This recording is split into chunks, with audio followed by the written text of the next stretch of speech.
गुरु विष्णु गुरुदेवो महेश्वरा गुरु साक्षात् परम ब्रह्म तस्मै श्री गुरुवे नमः.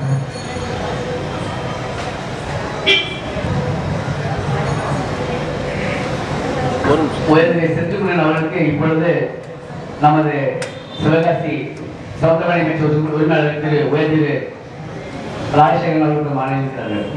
என் பகவானின் அருளும் என் வாழ்க்கைக்கு துணையாக என்னை பேச வைத்த என்னோடு வாழ்ந்த சித்தர் என் தாத்தா துணையோடும் உங்களை வணங்குகிறேன்.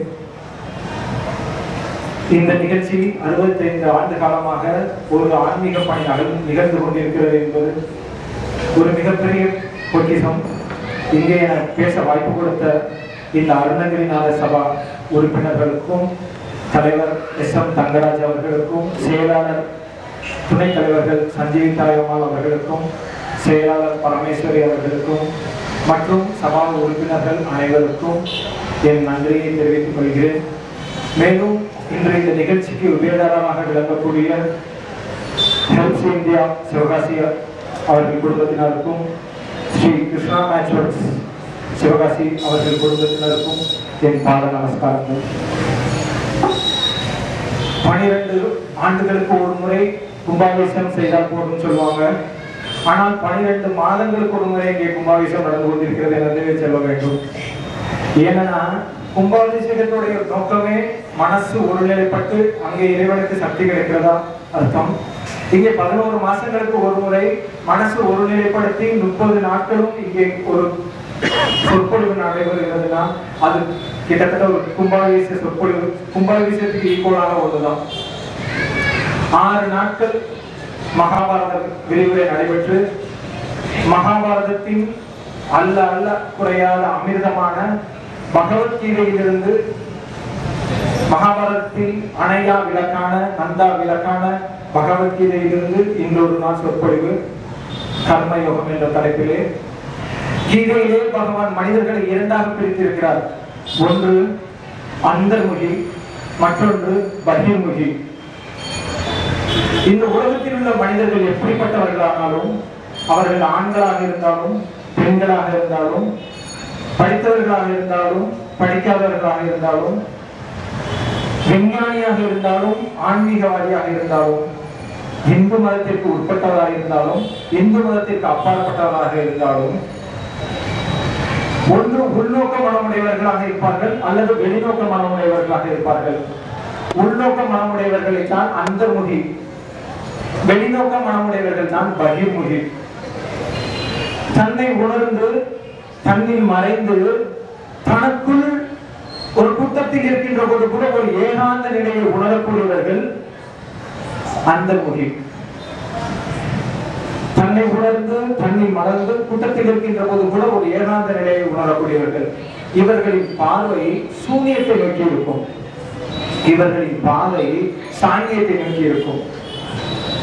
சாங்கியத்தின் கோட்பாடு படி ஞானம் என்பது எங்கேயோ தேடி அடைய வேண்டிய ஒன்று அல்ல, அது தனக்குள் மறைந்து கிடக்கின்ற ஒன்று. அதை அறிய வெறும் உணர்தல் மட்டுமே போதுமானது என்பதுதான். தனக்குள் மறைந்து கிடக்கின்ற ஒரு மூழ்கி கிடக்கின்ற ஒன்றை உணர வேண்டியது மட்டும்தான். இதை தேடி அடைய வேண்டிய ஒரு கலை அல்ல சாங்கியம் என்பது. புத்தர் அடைந்த சமாதி நிலையும் மகாவீரருடைய நிர்வாண நிலையும் இந்த பிரிவை சேர்ந்தது. புத்தரிடம் ஒரு முறை ஞானம் அடைந்த பொழுது புத்தரிடம் ஒருவர் கேட்டார், பகவான் புத்தர் அவர்களே, உங்களுக்கு ஞானம் கிடைத்தது, உங்களுக்கு ஞானம் கிடைத்த போது நீங்கள் எதை அடைந்தீர்கள் என்று. பகவான் சொன்னார், நேதி நேதி, ஒன்றுமில்லை ஒன்றுமில்லை. நேதி என்றால் ஒன்றுமில்லை என்று பொருள். நேதி நேதி, ஒன்றுமில்லை என்றார். அவருக்கு ஒரே சந்தேகமாக போய்விட்டது. ஒன்றுமில்லை என்றால் அப்பொழுது ஞானம் அடைந்த பொழுது நீங்கள் எதையாவது இழந்தீர்களா? அப்பொழுதும் பகவான் சொன்னார், நான் ஞானம் அடைந்த பொழுது எதை, அப்பொழுதும் நேதி நேதி என்றார். நான் ஞானம் அடைந்த பொழுது எதை பெறவும் இல்லை, எதை இழக்கவும் இல்லை, என்னுள் மறைந்து கிடந்த ஞானத்தை உணர்ந்து கொண்டேன் என்றார். இது ஒரு வகையான பாதை, சூனியத்தை நோக்கி நகரும். அடுத்த பிரிவினர் பகிர்முகி. இவர்களுடைய பாதை வெளிநோக்கம் கொண்டது. பாதை வெளிநோக்கம் கொண்டது. பாதை பூர்ணத்தை நோக்கி இருக்கும். இந்த உலகத்துல பார்க்கிற பொருள் அடுத்து என்ன அடுத்து என்ன அடுத்து என்னன்னு தேடக்கூடியவர்கள். பார்வை வெளிநோக்கி இருக்கும். உலகம் நம்ம மனசு அப்படிதானே, ஒண்ணு உள்நோக்கி பார்ப்போம், இல்லைன்னா வெளிநோக்கி அடுத்து என்ன அடுத்து என்ன அடுத்து என்ன வெளி உலகத்தை தேடக்கூடியவர்கள். காணும் காட்சி அனைத்திலும் பிரம்மத்தை உணரக்கூடியவர்கள். இந்த ரெண்டு பிரிவுமே இது சரி இது தவறு என சொல்ல முடியாது. நம்ம கோயிலுக்கு வர்றோம், கிழக்கு பக்கமும் வரலாம், மேற்கு பக்கமும் வரலாம். மேற்கு பக்கத்துல இருந்து வர்றது சரியான பாதை, கிழக்கு பக்கத்துல இருந்து வர்றது பாதை தப்பான பாதை சொல்ல முடியாது. ரெண்டுமே ஒரே மாதிரியான ஒரே பாதைதான். போய் சேர இடம் வேறு, போய் சேர இடம் ஒன்று, வருகின்ற பாதை வேறு. பாதைகள் வேறு, பயணங்கள் வேறு, ஆனால் அடையக்கூடிய பிரம்மம் ஒன்று. அதுதான் ரெண்டு பேருமே இது சரி இது தப்புன்னு பிரிக்க முடியாது. பட் இந்த இரண்டு பிரிவில் எந்த பிரிவில் இருந்தாலும் மனிதனுடைய வாழ்க்கையில் செயல் இல்லாத ஒரு நிலை ஒன்றை ஏற்படுத்த முடியாது. மனிதனுடைய வாழ்க்கையில் செயலற்ற நிலை ஒன்றை ஏற்படுத்த முடியாது. செயலும் வாழ்க்கையும் இரண்டும் ஒன்று, ஒன்றோடு ஒன்று பிணைக்கப்பட்ட ஒன்று. இதை ரெண்டும் பிரிக்க முடியாது. இதை வேறு விதமா சொல்லணும்னா மனிதனுடைய செயல் என்பது வாழ்க்கை, செயலற்ற நிலை என்பது மரணம். செயல் உள்ள நிலை என்பது வாழ்க்கை, செயலற்ற நிலை என்பது மரணம். ஒரு குழந்தை பிறந்து மூச்சு எடுத்து விடுவது இருந்து மூச்சு எடுத்து ஆள ஆரம்பிக்கும். அதான் குழந்தை முதல் வேலை. குழந்தை பிறந்து மூச்சு எடுத்து ஆள ஆரம்பிப்பதிலிருந்து அந்த குழந்தை கடைசியா பண்ற காரியம் மூச்சை வெளியே விட்டு மற்றவர்கள் அழ வைக்கும். நம்ம சுத்தி உட்கார்ந்து அழுவோம். முதல் காரியம் மூச்சு உள்ள எடுத்து நம்ம அழுவோம். கடைசியா பண்ற காரியம் மூச்சை வெளியே விட்டு மற்றவர்கள் நம்ம எப்படி வாழ்ந்து இருக்கிறோமோ அதை பொறுத்துறாரு. இந்த மூச்சு உள்ள எடுத்து மூச்சு வெளியிடுவது வரை இடைப்பட்டதான் வாழ்க்கைன்னு சொல்றோம். இந்த ரெண்டுக்கு இடைப்பட்டதுதான் வாழ்க்கை. இந்த வாழ்க்கையில செயல்ன்ற ஒன்று இல்லாம இருக்க முடியாது.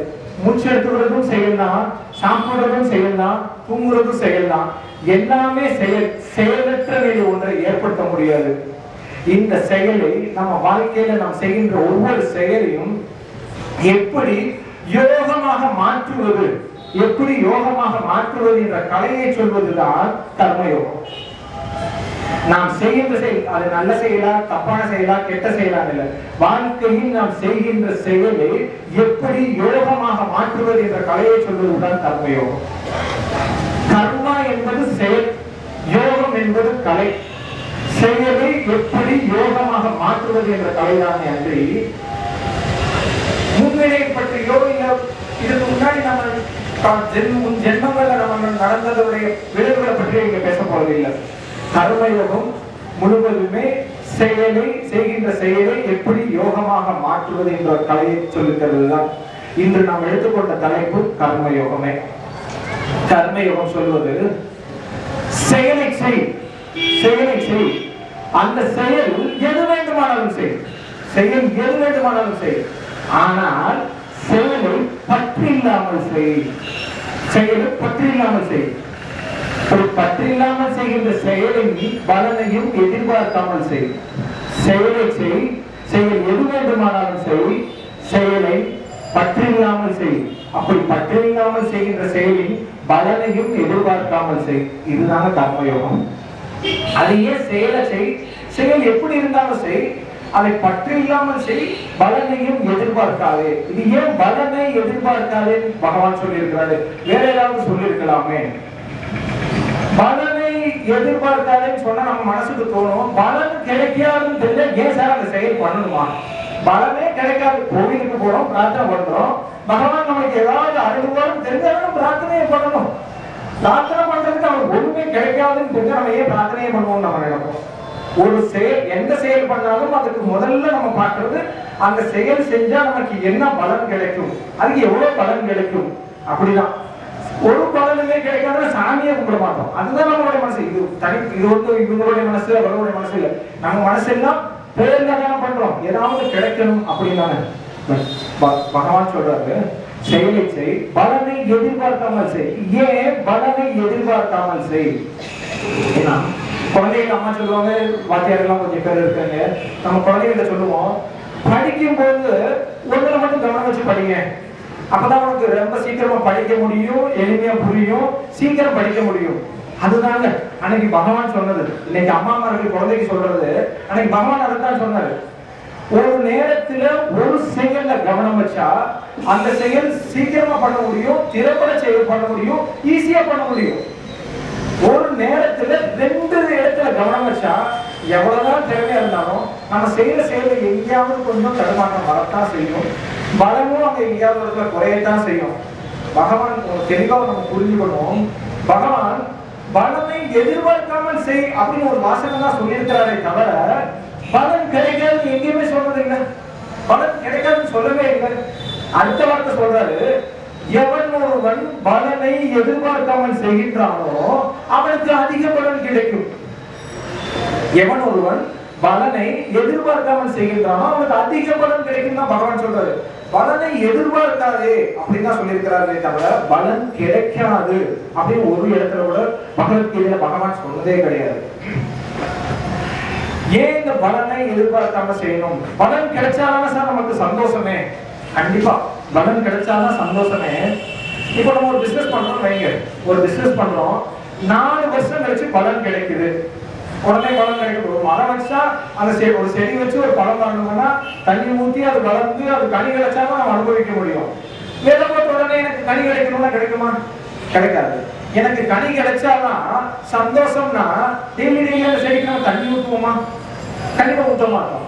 இதே ஒரு பிசினஸ் பண்ணும்போது 4 வருஷம் கழிச்சுதான் பலன் கிடைக்கும் அப்படின்னு இருந்தா 4 வருஷமும் நான் கஷ்டப்பட்டுக்கிட்டே அந்த பலன் கிடைச்சாதான் நான் சந்தோஷப்படுவேன் நினைச்சா அந்த செயலை நம்மளால ஒழுங்கா செய்ய முடியுமா?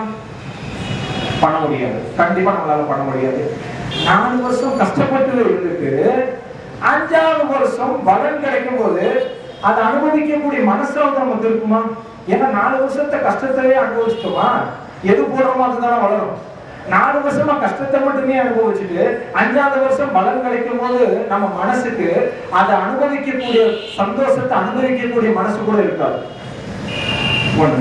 2வது, இந்த 4 வருஷம் பலன் மேல மட்டும் கவனம் வச்சுட்டே இருந்தா இந்த செய்யற செயல்லையும் நம்மளால கவனம் வைக்க முடியாது. அந்த செயலும் திறம்பட செய்ய முடியாது, ஈஸியா செய்ய முடியாது.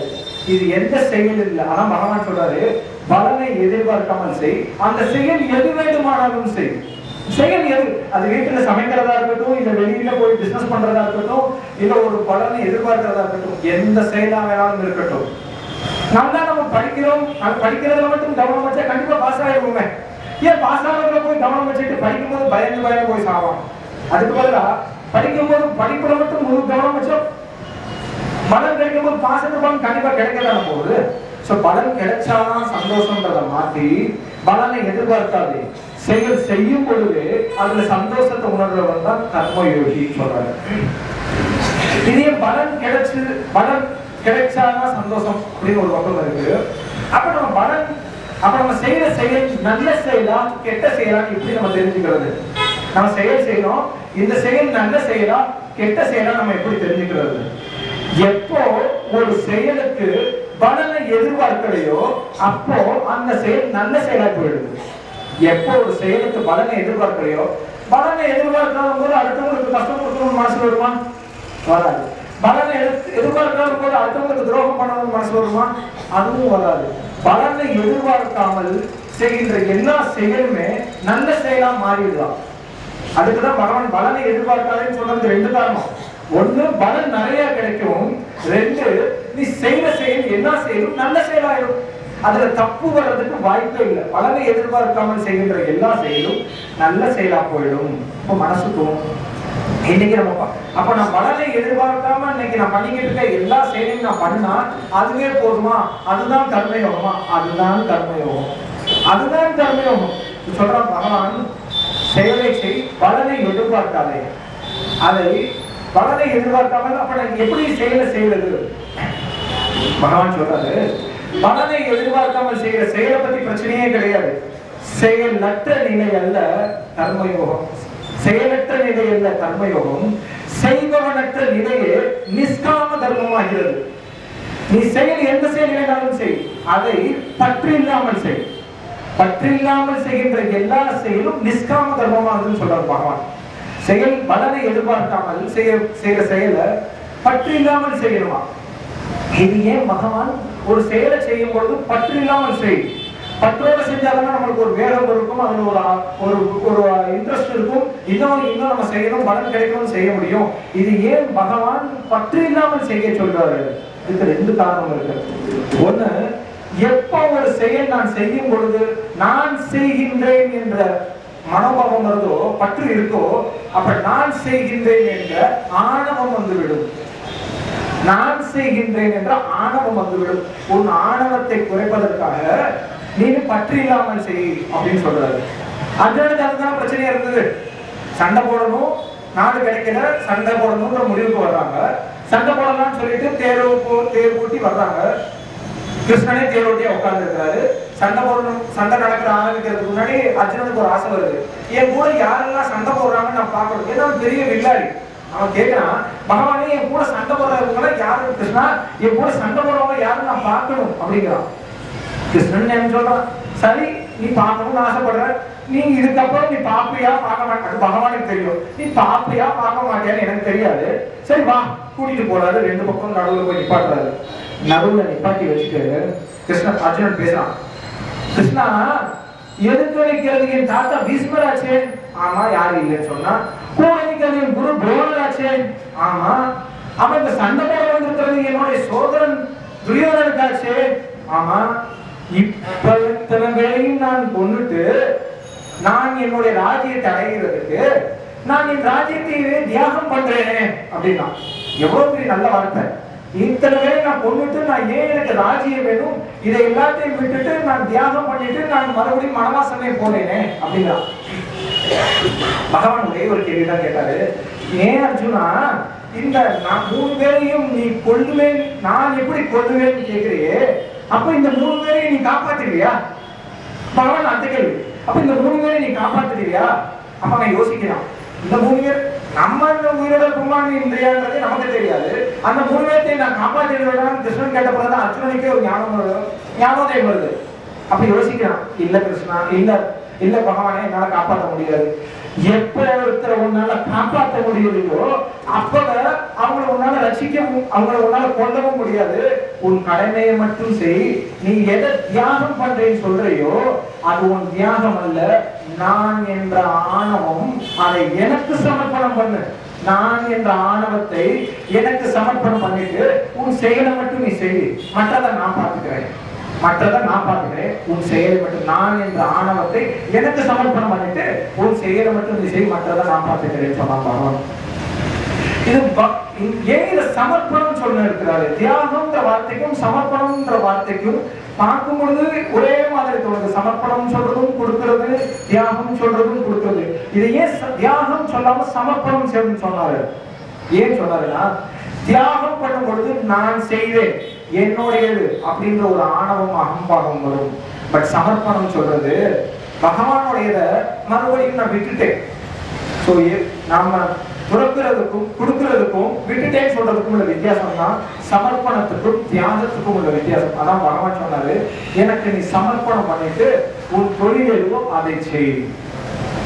சோ அகங்காரம் இல்லாமல், இது பகவான் புத்தரும் ரொம்ப ஒரு அருமையான கதை. பகவான் புத்தர் வாழ்ந்த காலத்துல புத்தருடைய நாட்டுக்கு பக்கத்து நாட்டு ராஜா, புத்தருடைய நண்பரும் கூட. புத்தர் என்ன பண்ணாலும் அவரும் அதே பண்ணணும்னு நினைப்பாரு. புத்தர் நாட்டுல ஒரு சின்ன ஃபங்க்ஷன் வந்து செலிப்ரேட் பண்ணா இவருக்கும் ஆசை வரும், நம்ம நாட்டிலேயே ஒரு ஃபங்க்ஷன் வச்சுக்க கூடாது, நம்மளாம் வீட்டுல பண்ணுவோமே, பக்கத்து வீட்டுல இன்னைக்கு ஏதாவது ஒன்று பண்ணா நம்ம வீட்டுல அதே மாதிரி பண்ணிக்கணுமேன்னு. ஸோ அதே மாதிரி பகவானுக்கு அந்த புத்தருக்கும் ஆசை, புத்தருடைய ஃப்ரெண்டுக்கும் ஆசை. புத்தர் என்ன பண்ணாலும் அவரும் பண்ணுவார். இவர் நாட்டில் ஒரு சின்ன ஒரு செலிப்ரேஷன் இருந்தா இவர் நாட்டிலேயே ஒரு சின்ன செலிப்ரேஷன் இருக்கும். இப்படியே நடந்துட்டு இருந்ததா, புத்தர் ஒரு நாள் என்ன பண்ணாரு, தன்னுடைய மனைவி மக்களை நைட்டு விட்டுட்டு ஞானம் தேடி போறாரு. இந்த அரசாட்சியில நமக்கு ஒன்றும் கிடைக்கல, இது ஒரு விதமான ஒரு தாக்கம் தான் இருக்கு, ஒரு அழுத்தம் தான் இருக்கு, இது எதுவுமே வேண்டாம், நாம இதுக்கு மேல ஏதோ ஒண்ணு இருக்குன்னு சொல்லி ஞானம் தேடி போறாரு. 1 வருஷம் இல்ல, 2 வருஷம் இல்ல, 14 வருஷம் போய் வனத்துல போறாரு.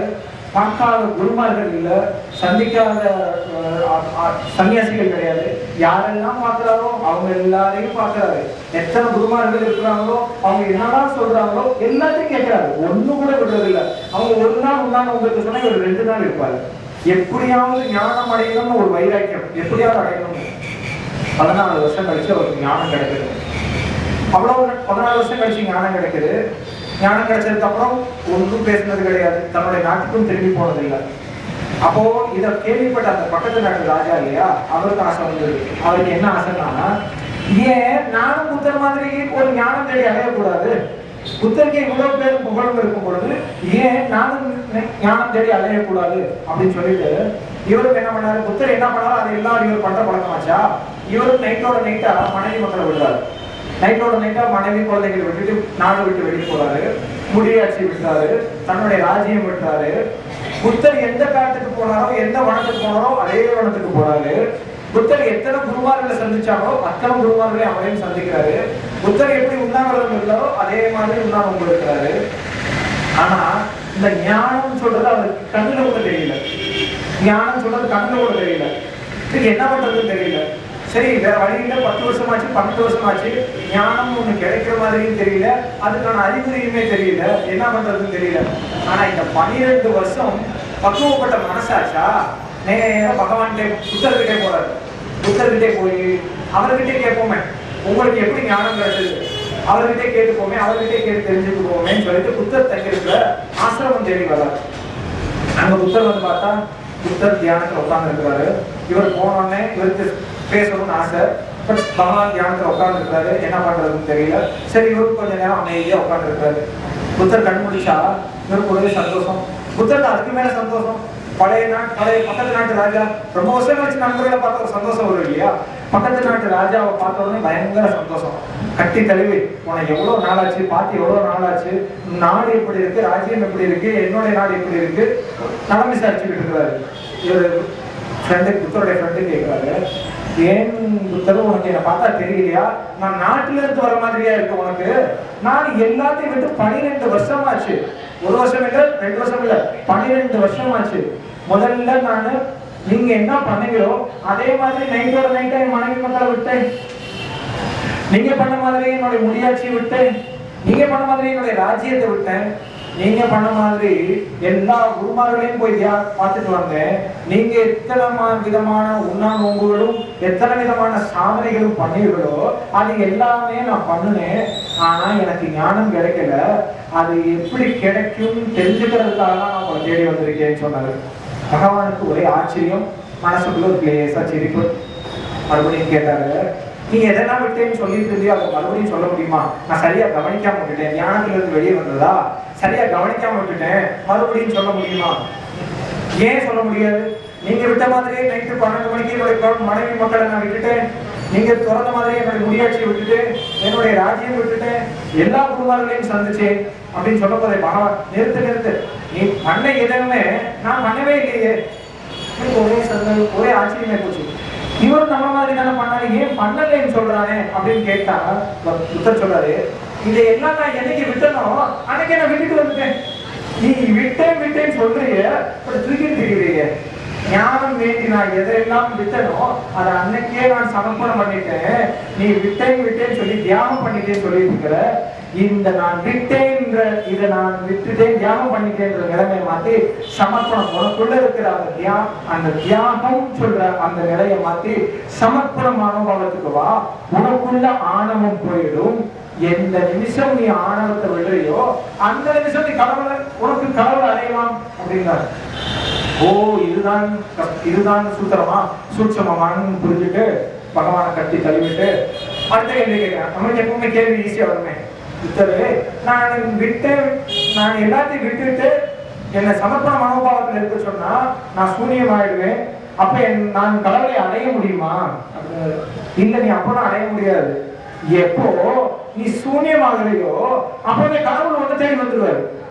நீ கடவுளை தேடி அடைய வேண்டாம். எப்போ நீ சூன்யமாகலையோ அந்த நிமிஷத்துல ஒன்று தேடி வந்துருவாரு. அதுதாங்க அகங்காரம் சொல்றது.